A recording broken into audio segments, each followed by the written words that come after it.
Hi అండి, ఎలా ఉన్నారు? సంక్రాంతి పిండి వంటల్లో ఇంపార్టెంట్ అయిన పిండి వంట మలారం. మనం ఈరోజు అది చేసుకుందామండి.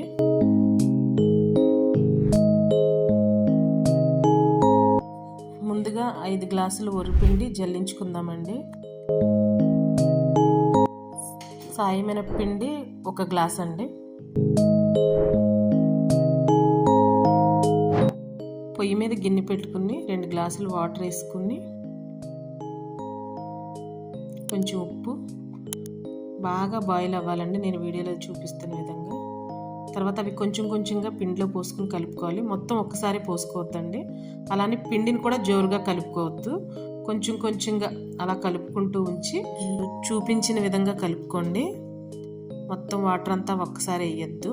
ఇలా వేడి నీళ్ళు పోయడం వల్ల గుల్ల బాగా వస్తుంది, మీకు మలారం చక్కగా ఉంటుంది. బాగా అలా కలుపుకోండి.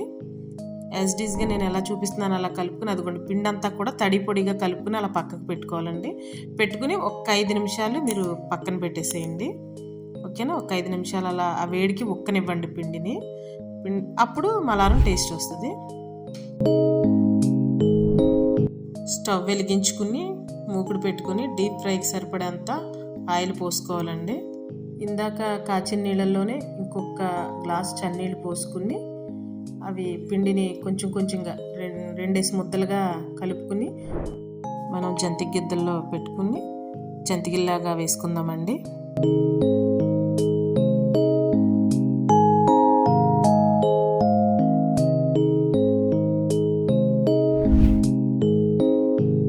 ఇలా జంతికల్లా వేసుకున్న తర్వాత గోల్డ్ కలర్లో వేగాలండి, మరి ఎక్కువ వేగకూడదు.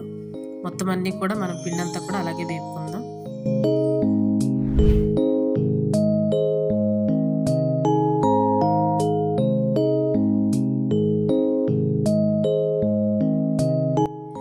ఇలా జంతికలుగా దూసుకున్న వాటిని అన్నిటినీ చిన్న చిన్న ముక్కల కింద ఇలా కట్ చేసుకుంటే మనకి లడ్డు చుట్టుకోవడానికి వీలుగా ఉంటుంది, పాకం కూడా బాగా పడుతుందండి. మొత్తం చేసినవన్నీ కూడా ఇలా ముక్కల కింద కట్ చేసుకోవాలండి.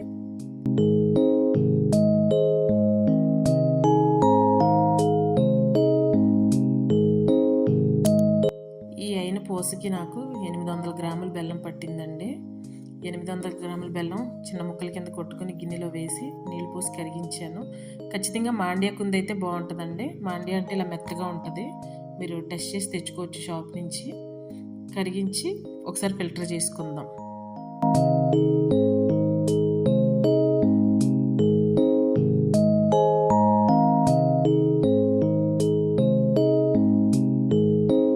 పాకం ఇలా వడకట్టుకున్న తర్వాత పొయ్యి మీద పెట్టుకోవాలండి. ఇలా తిప్పుతానే ఉండాలి పాకం అయ్యేదాకా, అడుగంటకుండా చూసుకోండి. సిమ్లో పెట్టుకుంటా అవి చేసుకుంటా తిప్పుతూ ఉండండి, అసలు ఆపొద్దు. ఇలా ముద్దగా రావాలి. మీకు చెక్ చేసుకోవడం రాకపోతే కొంచెం వాటర్లో వేసుకుని చెక్ చేసుకోవచ్చండి. ఇలా తిప్పుతూ ఉండండి, పాకం దగ్గర పడిపోయింది. మీకు ఒకటే గుర్తు, పళ్ళాన్ని మూకుడిని వదిలేస్తుంది. పాకం ఎప్పుడైతే వదిలేసిందో మీకు పాకం అయిపోయినట్టు. ఇదిగోండి ఇలా ఉంటే సరిపోద్ది. ఇప్పుడు పోసేసుకుందాం, ఓకేనా? పాకం అవడంతో పోసేది మిస్ అయ్యాను, చూడండి. ఇదిగోండి పోసుకుని ఇలా తిప్పేయడమే, మొత్తం కంప్లీట్గా తిప్పాలి.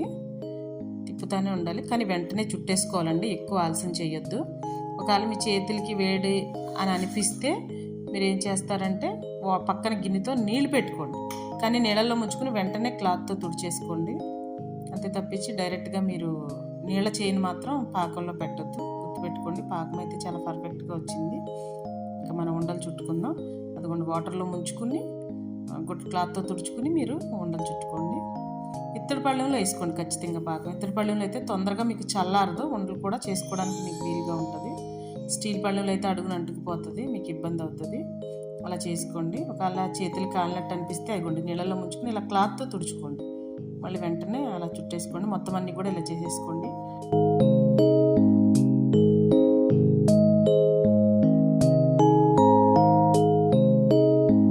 ఎంతో టేస్ట్గా ఉండే మలారం రెడీ అయిపోయింది ఫ్రెండ్స్.